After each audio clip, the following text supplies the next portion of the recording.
The room went quiet the moment my brother-in-law walked in wearing my hard hat.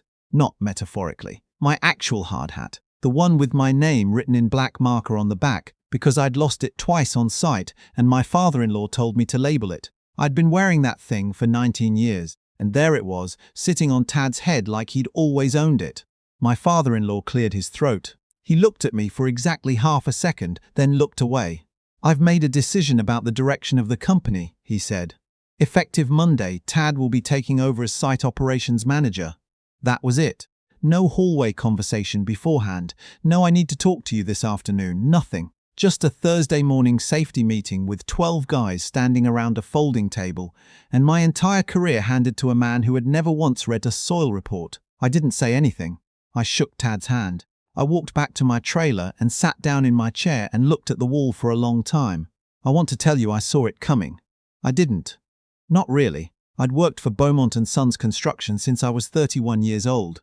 I came in as a project coordinator, back when the company had 3 active sites and a beat-up Ford F-250 with a cracked windshield that nobody wanted to drive in January. By the time that Thursday morning happened, we had 14 active contracts across Ontario, 2 long-term infrastructure agreements with the provincial government, and a federal remediation project near Sudbury that I had personally negotiated over 18 months.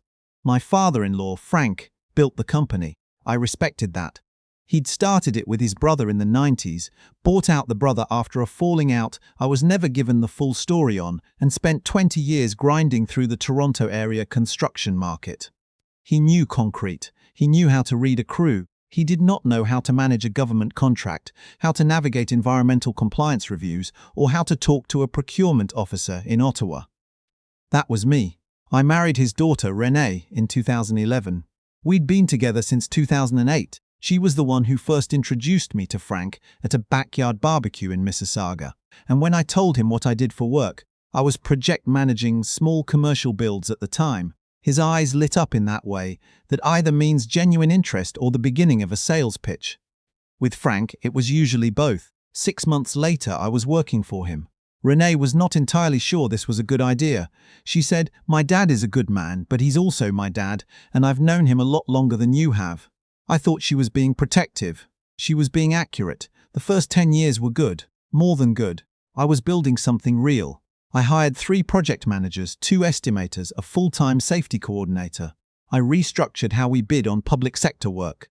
I spent 4 months learning federal procurement inside and out because Frank had lost a Parks Canada contract to a company half our size, and I couldn't figure out why until I read the RFP line by line and realized we'd been submitting proposals that didn't speak the government's language at all.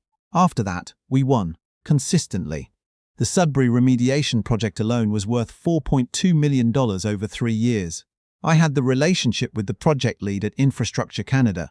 I knew his name, his assistant's name, his preferred method of communication, and the fact that he absolutely hated receiving documents in anything other than PDF format with proper version control. I knew this because I'd asked early on, and then I'd remembered. That's it.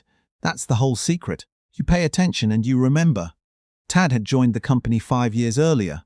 Frank's son, 8 years younger than me, built like a guy who'd played junior hockey until his knees gave out.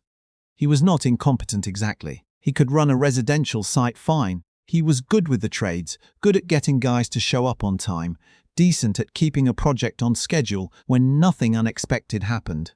But nothing in construction is unexpected the way government work is unexpected. The paperwork alone would have buried him. I knew this. Frank knew this, I think. I'm not sure he let himself think about it clearly. After that Thursday morning, I went home and told Renee. We sat at the kitchen table in our house in Hamilton, and I watched her face go through about 4 different things at once.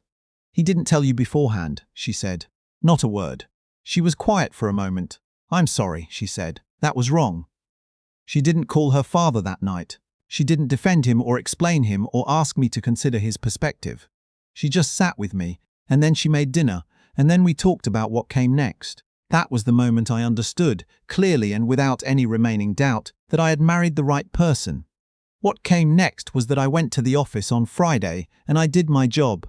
I answered emails. I reviewed a progress report from the Sudbury site. I had a call with our contact at the Ministry of Infrastructure about the second phase timeline. I did not tell anyone I was planning to leave. I did not make any dramatic announcements. I went home at 5:30 and I started making a list. The list was long. 19 years of relationships, not contacts in a database, relationships. The difference matters more than people realize. A contact is a name and a phone number. A relationship is the kind of thing where someone picks up when you call, where they remember your kid's hockey tournament you mentioned 3 months ago, where they've had enough good experiences with you specifically that they would follow you somewhere new before they'd take a chance on someone they don't know. I had those. I had built those, one conversation at a time, over 19 years. None of them were transferable to Tad by handing him a spreadsheet. That's not how it works.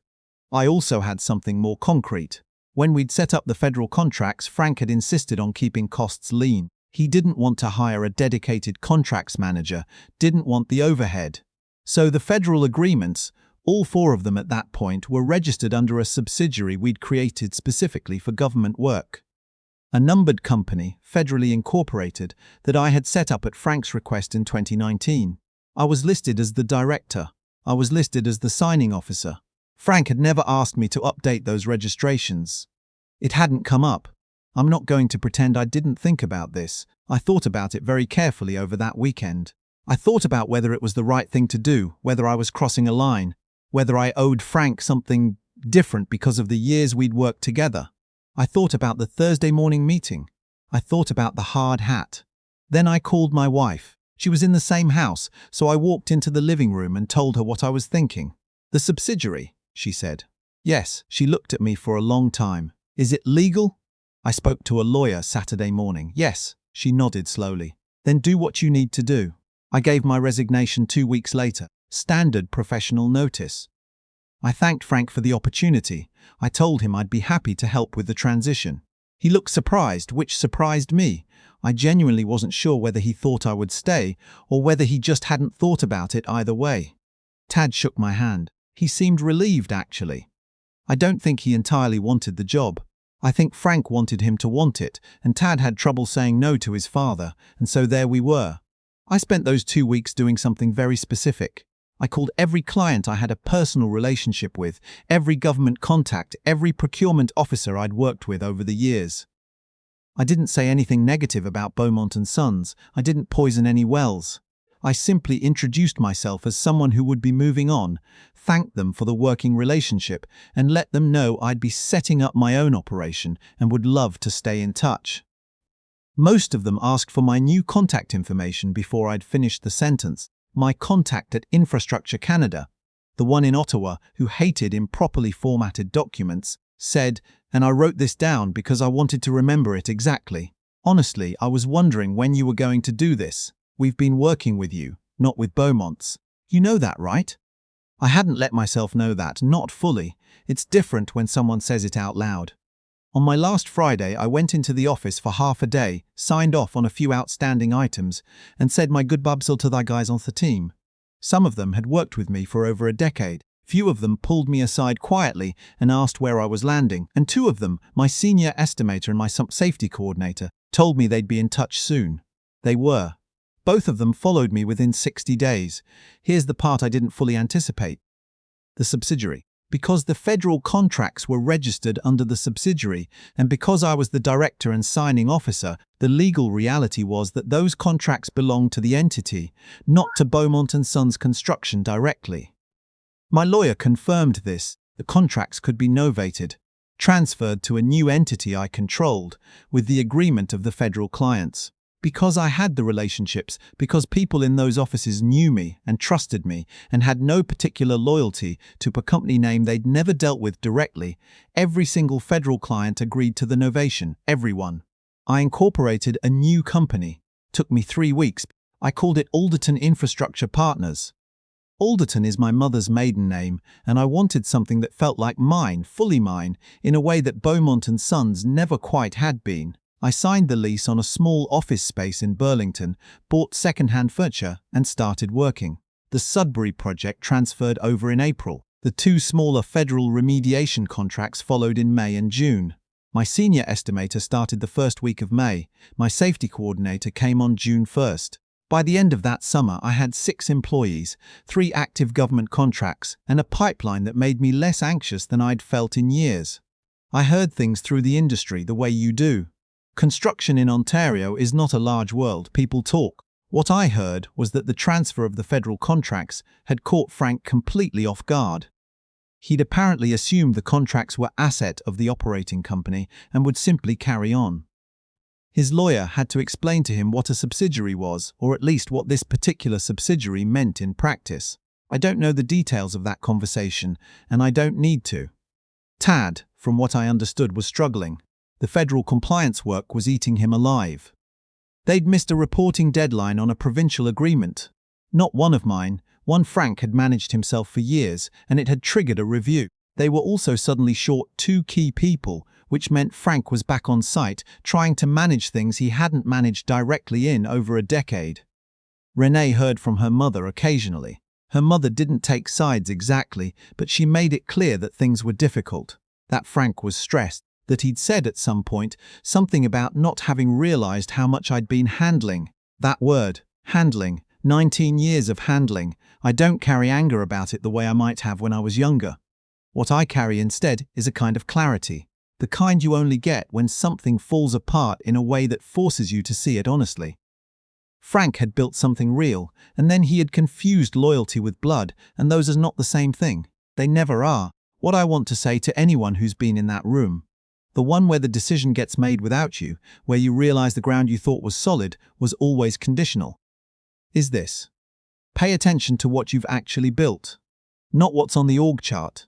Not what your title says. What have you built, really? What relationships are yours? What knowledge lives in you and not in a filing cabinet? I had 19 years of that. I just hadn't let myself count it properly until I had to. Document everything. Not in a suspicious way, not in a way that treats every day like evidence collection, just in the way that a professional should document their work, their relationships, their contributions. Know what belongs to you. Know what you've created. Because the moment you need to know, you will not have time to figure it out. My wife and I went to Newfoundland that August. We hadn't taken a real vacation in 4 years. We hiked the East Coast Trail, ate fish and brewers in a diner in St. John's, watched the sun go down over the Atlantic from a cliff outside Ferryland. On the second night, she looked at me across the table and said, "You seem like yourself again." I hadn't realized I'd stopped being myself, but she was right. I had. Alderton Infrastructure Partners is still running. Growing, actually. We won a federal contract in Northern Ontario last spring. Environmental site assessment work, 18 months, the kind of project I would have brought to Beaumont's once and felt proud of. I felt proud of it differently this time. It has my name on it. The real one. The one I put there.